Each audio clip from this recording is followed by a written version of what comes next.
All right. Assassin's Creed Beyond Booster. A Ubisoft original? Does that mean I'm supposed to say a Ubisoft original? I don't know. I've always pronounced it Ubisoft. Or maybe I have pronounced it Ubisoft. I don't know. I saw people talking about this when it first was announced, and later as we were discussing what the prices were going to be. And obviously they were comparing to Fallout, comparing to other things too. Obviously March of the Machine Aftermath, because this is sort of the successor to Aftermath boosters. But people seem to be under the impression that Fallout is somehow more popular than Assassin's Creed, and I doubt that.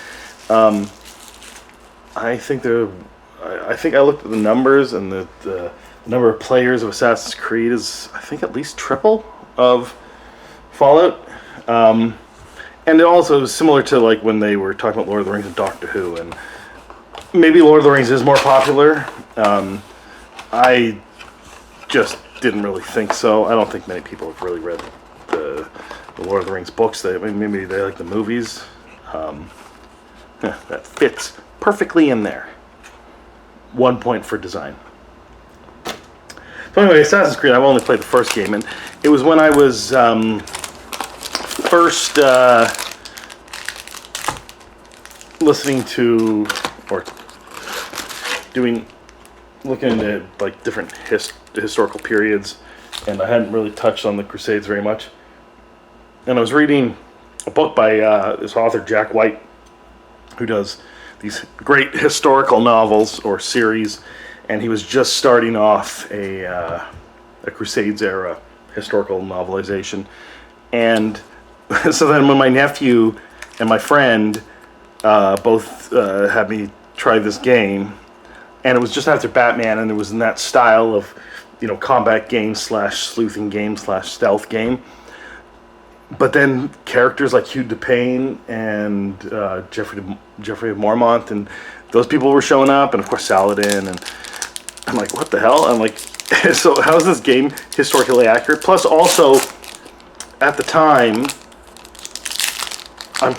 I still stand by it that it had the best story in a video game. It was actually, to me, the first time that a video game had a good story. I mean, other video games had fine stories, but I think that the first Assassin's Creed had a really good story. Well, Yggdrasil and Alexios, so I guess we'll show off these.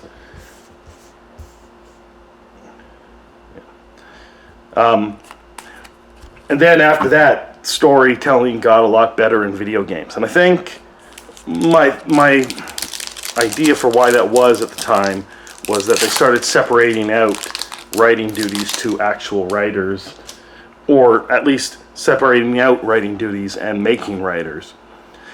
Much like comic books did, because it used to be that artists used to also write the comics. And Excalibur, Fall of the First Civilization, another Alexios. Is that? Yeah, same one. So we will look at Excalibur. That is one of the cards I'm kind of looking for, because, again, I'm a big fan of King Arthur stuff.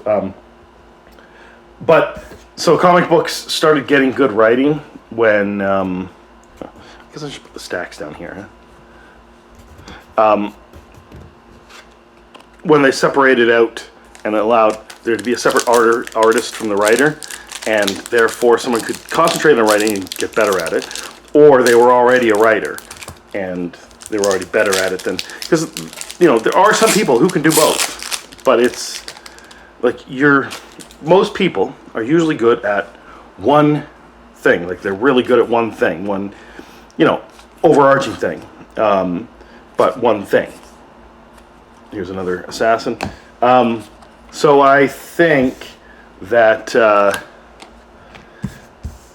you can be better. You can be also a little bit good at a second thing and a little less good at another thing. The more you concentrate on something, the better you are at it, right? And then also there's natural talent towards things, but that increases with more training, more doing it, basically. So that's why I think the writing improved in after Assassin's Creed, because the game company started mentioning that. That's a, I don't know if this is any more of a special treatment, or is it just because it's a white-blue card that it looks nicer. I don't know. Anyway, Assassin's Creed, at least the first game, has a good story, an enjoyable story, and it's less video gamey than it is just a good story. Like, it could be a novel in itself.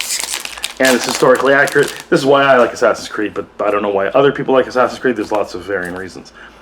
What I'm looking for in this particular set, Sigurd, Royal Assassin, Shay Cormac, is Socrates.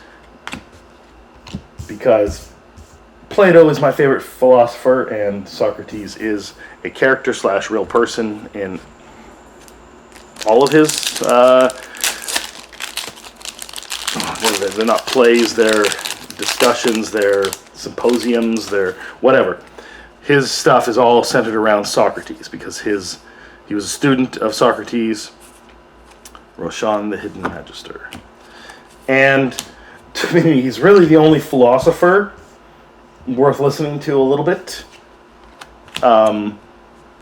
Most philosophers, they have interesting ideas, and you can pick up on some of the ideas and run with those ideas yourself, but I don't think you should ever live your life based on what a philosopher said. I think for the most part they have pretty failed lives themselves, so why would you listen? Sword of Light and Shadow, people are interested in the swords in this game.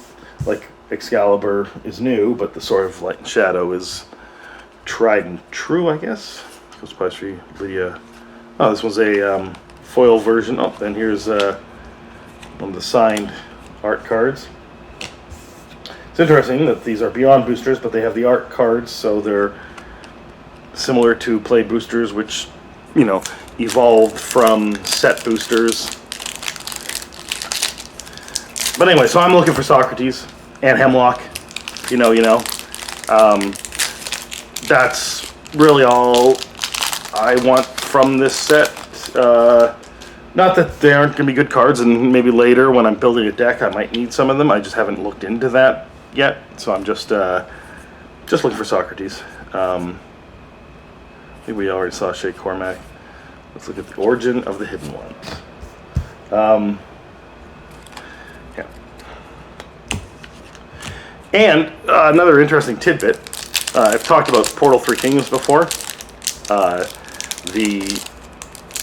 That set I had, and I traded it away in about 2014. Oh, this is a difficult pack to open, huh?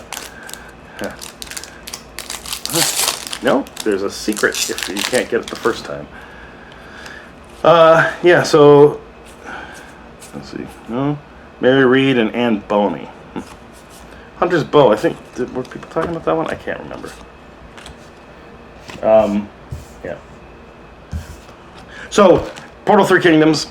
I love the Three Kingdoms era, and I love the stories of the Three Kingdoms, and the video games based on them, but also the books attributed to Lu Guanzong, and based on the tales that go back further than that to around the 200 AD, shortly before, whatever, the historical period in China, and I love the characters in that. And that is the last set until now that had actual people from our world in a Magic set. Now, I'm not sure about Arabian Nights or any of the other sets, but Arabian Nights in particular I think would have some real people. I don't know if Ali from Cairo was a real person or just a character in the Arabian Nights. But the last time that we had real characters, real people in a Magic set, as far as I know, and you can correct me in the comments if I'm wrong, was Portal 3 Kingdoms. So now we have real historical figures, and I'm looking forward to, eventually having Napoleon as a commander. I assume that'll happen if they do a crossover with Total War. I mean, there's probably other ways of getting Napoleon into a Magic set, but that's the one that's right now seems to make the most sense to me. But if you can think of other ways that Napoleon gets into a Beyond set, Xiao Jun.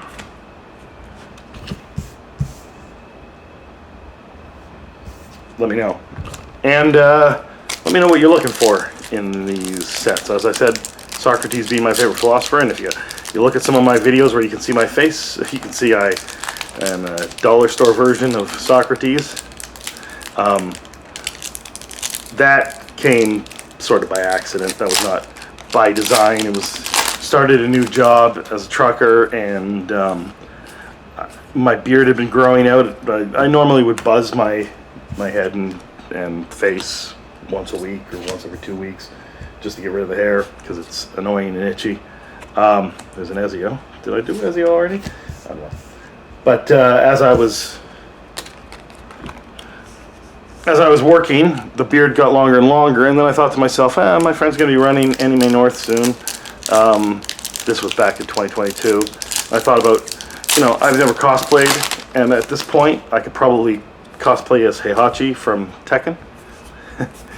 And then that didn't come to pass because I had to work too much, and I didn't go to Anime North in time to do any cosplay, so I didn't bother buying a kimono and that kind of stuff, so I didn't cosplay as Heihachi, and then the hair grew longer and longer, and then I realized that it was starting to curl. Then I remembered, classical Greek, classical Roman beards, and I'm like, I can go with that kind of look. And then the back hair got longer, and I'm like, I could go, get an actual haircut, a $10 haircut from Rudy, but then he'd want to give me mouth hugs, and just, I don't know about that, Anyway, I just decided to let all the hair grow, and not do a trim. And I've been meaning to go to a serious barber and get a nice looking beard trim and hair trim and whatever else, and just don't have time. I'm working like 80 hours a week. This is probably why Rudy, makes jokes about his haircuts, because, who has time for haircuts when you're working 80 hours a week? If you're working 80 hours a week, I'm sure you'll agree with me in the comments. If you're not, you'll probably think, oh, no, you can find time. No. There's like so many other things. Oh, there we go. Got my Socrates. Perfect. It's not serialized. It's not in a fancy frame, but it doesn't matter. And someone told me the reasoning for using the K instead of the C in Socrates. I mean, I can guess that because kappa is an actual letter in the Greek alphabet, ancient Greek alphabet, linear A or linear B or whatever, I don't know. And I don't think there is a C, because K is C, as far as I know. So, I mean, that's probably the answer, but I don't know for certain, so let me know if you think that I'm right, or if you have another reason why it's Socrates with K. And also, I guess technically you could pronounce it Socrates if you want. There's nobody alive who can properly correct you.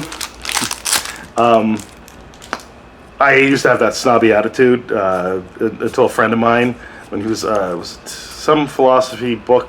Oh, this was a dud of a pack, I think. Yeah, they murdered the pack. Anyway, so was it Sophie's Choice, I think was the book or whatever? It's just like this primer on learning about the history of philosophy and a little bit about each philosophy, and this little girl is learning from a mentor, her father or an uncle, or I can't remember. He had me read it. It's not particularly good. He seemed to like it a lot. Bayek. Bayek was also a character in Tekken, but I don't know if he's the same Bayek. It's probably just a common name in whatever area of the world he's from. I think the Bayek in Tekken was Korean, but this one does not look Korean, so we're coming to the end here. And anyway, so my friend, when we were talking about it later, kept saying Socrates or Socrates or whatever, and I kept correcting him, and then it was around the time period when I realized correcting people is stupid. First of all, when I looked into it, no one actually knows. I mean, they have evidence, sort of. There's a foil Xiaojun, but there's no one living speaking ancient Greek. There are Greeks that are speaking a language that evolved from ancient Greek, much like, modern English evolved from Old English, evolved from German. I don't know exactly the evolutionary trail of Greek, but, you know, I'm sure the Greeks are probably closer to pronouncing Socrates like as, oh, Cleopatra. That's something other people are looking for too. I'm okay with Cleopatra. I don't necessarily need her. Yeah.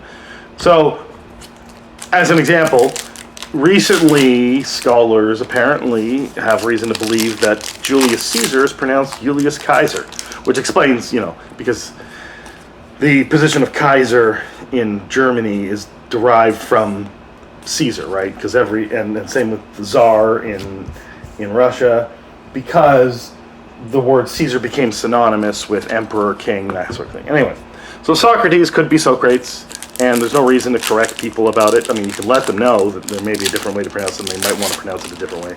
But you don't really have to. There was another point where I remember the Olympics, and a friend of mine was like, really weird, like really insistent that I not pronounce it Belarus and that I pronounce it Belarus. And I'm like, I don't know, are we pronouncing Spain Espanola now? Are we, like, why are we suddenly deciding that this is the thing that we're doing? We're pronouncing it in their native tongue instead of ours. And so why are we calling it Japan instead of Nihon? I don't know. So that's a weird ramble thing to end off at. Glad I got Socrates somewhere in that pile. I probably should have separated them out, but let me know what you saw in here, what you liked. We'll get into a collector booster in the next video. Who knows, maybe I'll get a collector version of Socrates, but I don't need it now. I just need Hemlock. If you know, you know.